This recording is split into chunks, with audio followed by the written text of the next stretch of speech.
The following program contains graphic displays of courage.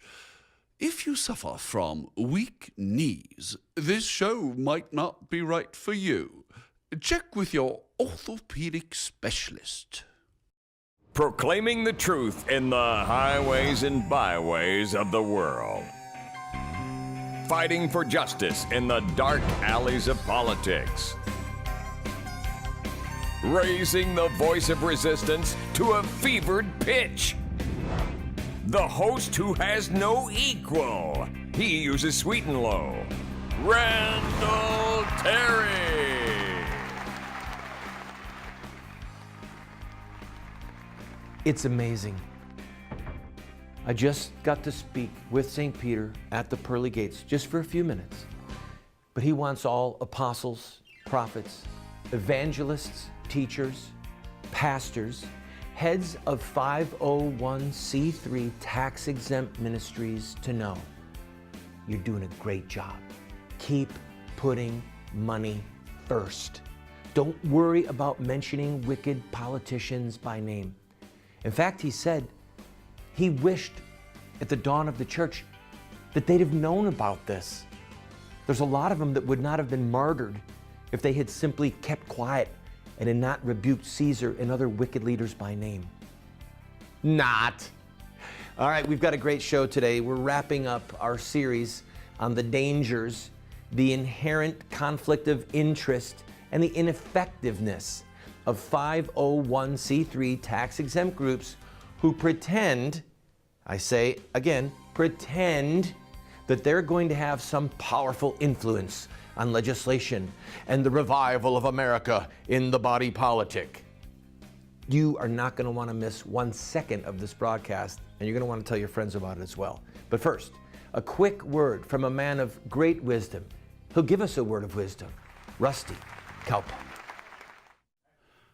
Them pansy-bottom 501c3 pro-life groups, they gotta stop raising money for themselves and get a little backbone and muscle. Heck, I tell you what, they gotta get out there and chop some musk thistle for a day. It's gonna teach them hard work, sweat, and perseverance. Seems to me they just a bunch of city slick and tenderfoots. Hello, friend. Welcome to the broadcast. We are using yesterday and today's programs to discuss the 501c3 fundraising machine that exists throughout the Christian right in both the evangelical and the Catholic world. I've been using as a model, as a template for discussion and to teach you some discernment, a letter sent out by email from a group called Priests for Life. The National Director of Priests for Life is a friend of mine, Father Frank Pavone. I want to say again, especially to my pro-life compatriots, this is not personal. I've had these discussions with Father Frank and some of his senior staff on a number of occasions. Moreover, I've had these discussions with other group leaders, all right? This plague, this insidious crisis exists in both the Catholic world and the evangelical world, and it can be seen in groups like National Right to Life, Focus on the Family, Family Research Council, and other groups that are raising exorbitant sums of money under the 501c3 tax-exempt banner, pretending that they are going to have an impact on public policy. That means changing laws, changing politicians, when in fact, by law, they are forbidden to do so. So one of the reasons that I'm doing this is to help you have some discernment, donor discernment. Another reason is to help you see through the fraudulent in order to see the real. In other words, what does God want of you in the battle to retrieve America? Whether it's the killing of our babies, the protection of marriage, our right to defend ourselves enshrined in the Second Amendment, the collapsing, the defeat of socialism in America. These and other critical issues. You and I must be at the vanguard. Not just writing checks and thinking that it's all going to be okay if we'll send a $30 or a $50 or $100 check to our favorite group and they can be our hired gun. No. But what we have to do, and I'm telling you right now, that the cost of the fare to get from where we are today to the end of legalized child killing, it's costly. And it will cost us something if we are going to actually be a part of victory. And one other thing about Father Frank before I go back to his fundraising letter. He is a great preacher. If you've ever heard him preach against child killing, he's really good. I've stood with him on the streets holding up huge signs of aborted babies. We've done seminars together. But the problem is that these activities in and of themselves will not end child killing. They simply won't.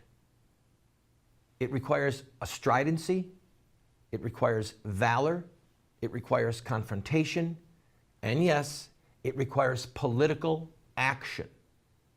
Us being entrenched in the political world, in the name of Christ, according to the laws of God, without equivocation, without compromise, and without the shackles of the 501c3 tax-exempt regulations. Before I continue with Father Pavone's letter, I'm going to read to you a quote from William Lloyd Garrison to kind of set the stage. This is from the first edition of his newsletter called The Liberator. For those of you who don't know, William Lloyd Garrison was the most famous abolitionist of the 1800s in the crusade to bring an end to legalized slavery. Take these words and apply them to the right to life battle. I am aware that many object to the severity of my language, but is there not a cause for severity? I will be as harsh as truth and as uncompromising as justice. On this subject, slavery, I do not wish to think or to speak or to write with moderation. No. Tell a man whose house is on fire to give a moderate alarm. Tell him to moderately rescue his wife from the hands of the ravisher. Tell the mother to gradually extricate her babe from the fire into which it has fallen. But urge me not to use moderation in a cause like the present. I am in earnest. I will not equivocate. I will not excuse. I will not retreat a single inch, and I will be heard. The apathy of the people is enough to make every statue leap from its pedestal and to hasten the resurrection of the dead. It is pretended that I am retarding the cause of emancipation by the coarseness of my invective and the precipitancy of my measures. The charge is not true. On this question, my influence, humble as it is felt at this moment to a considerable extent and shall be felt in coming years, not perniciously, but beneficially, not as a curse, but as a blessing. And posterity will bear testimony that I was right. I desire to thank God that He enables me to disregard the fear of man which bringeth a snare, and to speak His truth in its simplicity and power. When we come back from this break, I'm going to read excerpts from Father Frank's letter, again to help you with discernment and to show that it's fraudulent. And I'm going to bring up objections. There are people that say, well, what about this? What about that? They're objecting to me even doing shows like this. I will answer those objections, all to the end of helping to equip you to be a warrior for the babies and bringing this curse in our nation to an end. I'll be right back. A fine hat is the mark of a fine man.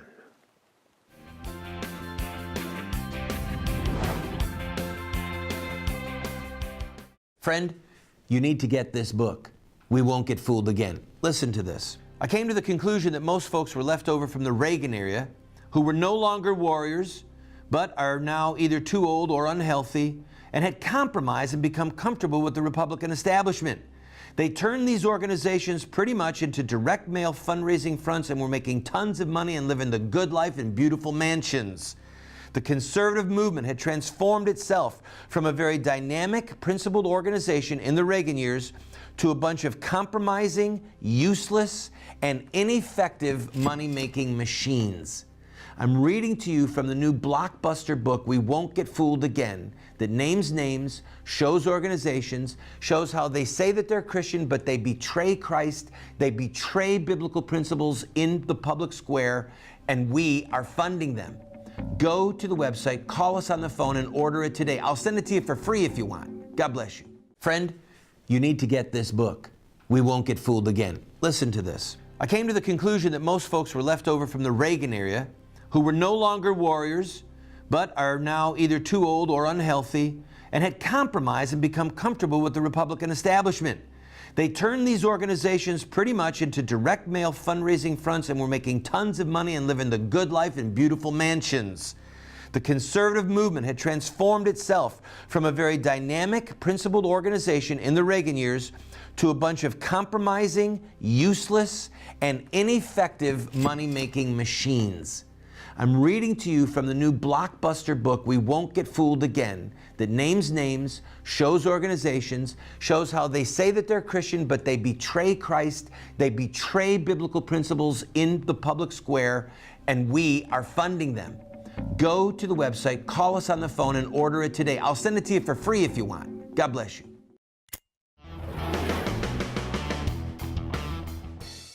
Waiting for the sun. Yes, that's what I'm doing. But in the meantime, we're gonna watch a little more Randall Terry. Am I right? Yes.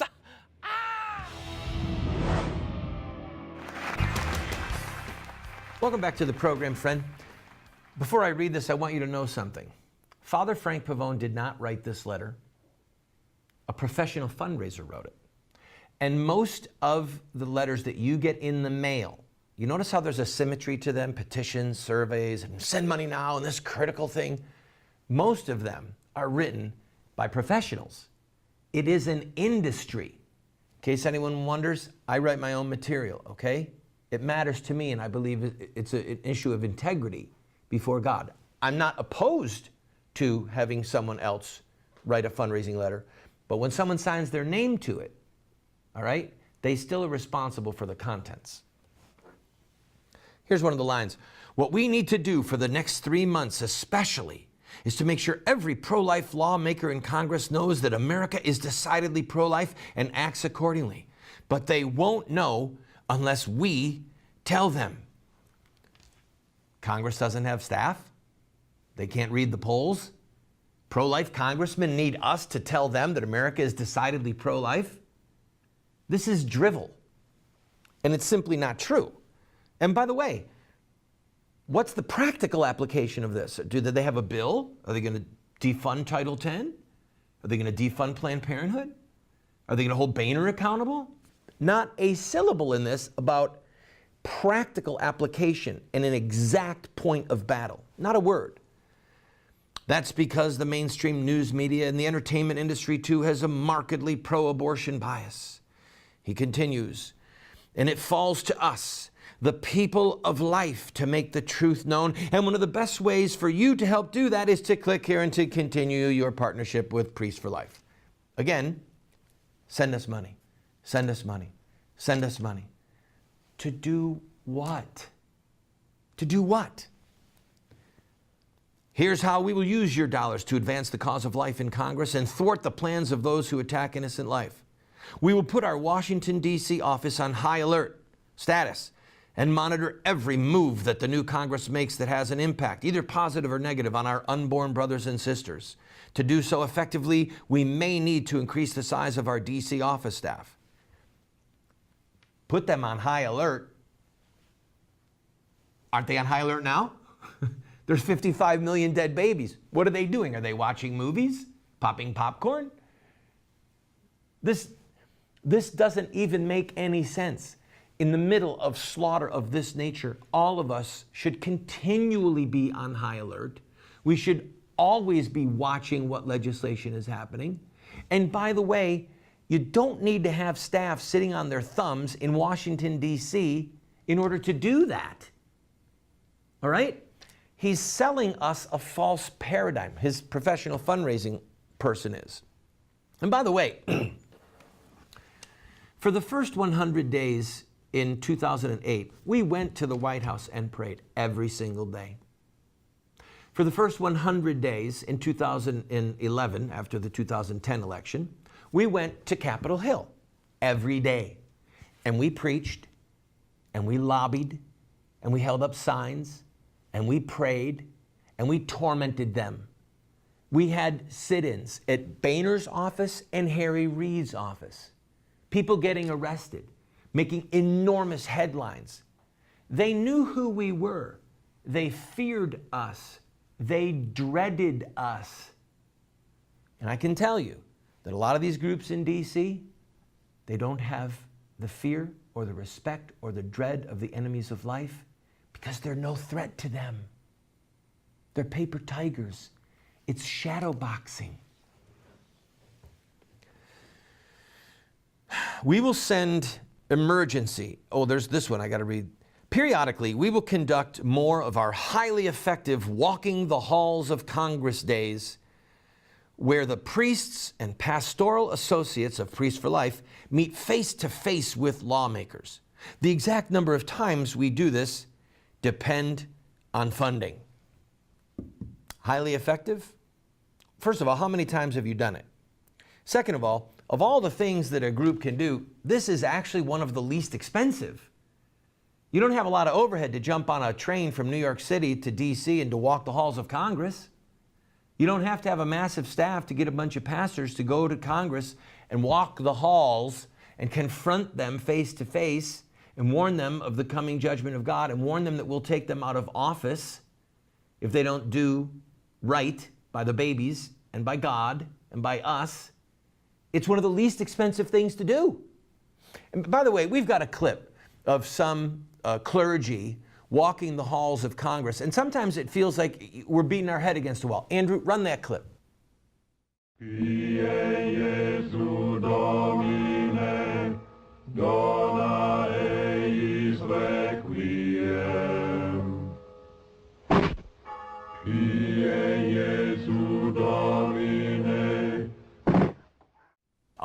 All right, it was just for comic relief. I thought it was funny, I couldn't resist. All right, I'm gonna take a quick break. When we come back, I will read what is probably the most tragic line from this fundraising letter, and I'm gonna answer your objections. Don't go. Oh, people, why do the Jews and Christians have to tell such lies and cause such mischief? If only they would turn to Muhammad, they would know peace. Friend, you need to get this book. We Won't Get Fooled Again. Listen to this. I came to the conclusion that most folks were left over from the Reagan era who were no longer warriors, but are now either too old or unhealthy and had compromised and become comfortable with the Republican establishment. They turned these organizations pretty much into direct mail fundraising fronts and were making tons of money and living the good life in beautiful mansions. The conservative movement had transformed itself from a very dynamic, principled organization in the Reagan years to a bunch of compromising, useless, and ineffective money-making machines. I'm reading to you from the new blockbuster book, We Won't Get Fooled Again, that names names, shows organizations, shows how they say that they're Christian, but they betray Christ, they betray biblical principles in the public square, and we are funding them. Go to the website, call us on the phone, and order it today. I'll send it to you for free if you want. God bless you. Some people's idea of free speech is that they are free to say what they like, but if anyone says anything back, that is an outrage. Sir Winston Churchill. Welcome back, friend. Listen to this quote. Thanks to you and loyal friends like you, Priests for Life has become the face and voice of America's pro-life movement. That is probably one of the most tragic lines I've read in a long time, partly because it's so not true, and partly because it's so true. If Priests for Life has become the face and the voice of pro-life America, it's because it's a face no one recognizes. It's a blank face. It's a voice that is unheard. It's not shrill. It's not decisive. It doesn't thunder like the voice of God or the roar of a lion from heaven. It's mute. It's almost silent. It's muzzled by the 501c3 tax-exempt laws. But the flip side of that is that most of you have never heard of Priests for Life, so this is simply an arrogant, untrue statement. You can go Google my name, Randall Terry, and look for the Weekly Standard. They sent a senior reporter out here to our facility who spent a week with us, did a huge profile on our group. And when that gentleman was here, a senior writer, a man who has been following the news and writing the news for years, when I asked him, by the way, have you ever heard of Priests for Life? He said, no. When I mentioned Father Frank, I said, no, never heard of him. How do you think that could be? Because they do not have impact. A man, an organization, can be known by the enemies they keep and who fears them.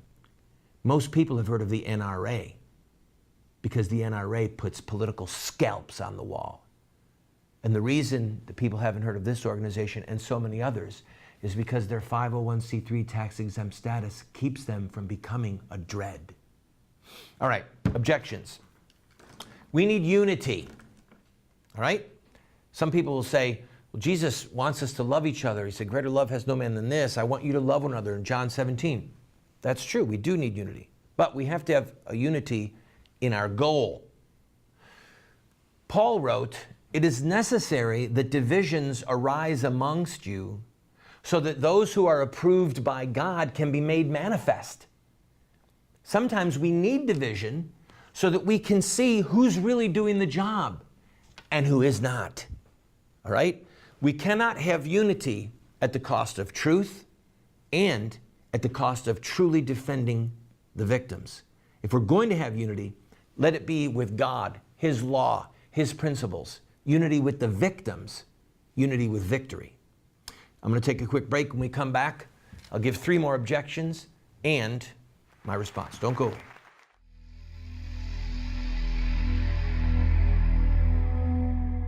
If the Lord had not been my help, my soul would soon have dwelt in the land of silence. When I thought, my foot slips, thy steadfast love, O Lord, held me up. Friend, you need to get this book. We Won't Get Fooled Again. Listen to this. I came to the conclusion that most folks were left over from the Reagan era who were no longer warriors, but are now either too old or unhealthy and had compromised and become comfortable with the Republican establishment.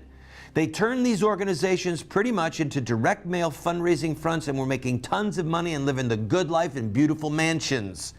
The conservative movement had transformed itself from a very dynamic, principled organization in the Reagan years to a bunch of compromising, useless, and ineffective money-making machines.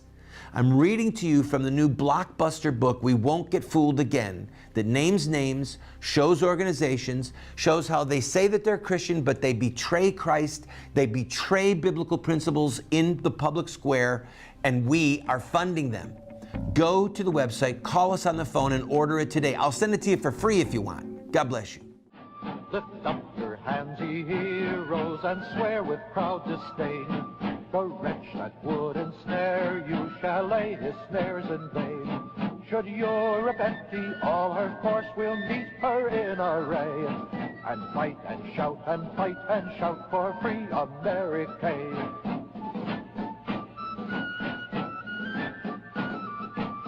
God bless this maiden climate, and through her vast domain, may hosts of heroes cluster, who scorn to wear a chain. Then guard your rights, Americans, nor stoop to lawless sway. Oppose, oppose, oppose, oppose for North America. Welcome back to the program. Some people would say we shouldn't criticize one another. Be ye kind to one another, tender-hearted, forgiving one another, as Ephesians says. Well, if truth requires that we speak to a situation or to a group or to an individual, examples of that are throughout the scriptures. If, for example, a 501c3 group lived in Nazi Germany and didn't ever mention Hitler by name and never said we've got to have legislation to protect the Jews, that 501c3 might have gotten through the whole Holocaust without a problem. And when the trains came by, they could just sing louder. Of course we have to criticize things that are untrue or unjust. Everyone has his own way of fighting. There are different styles. Well, some ways of fighting are more effective.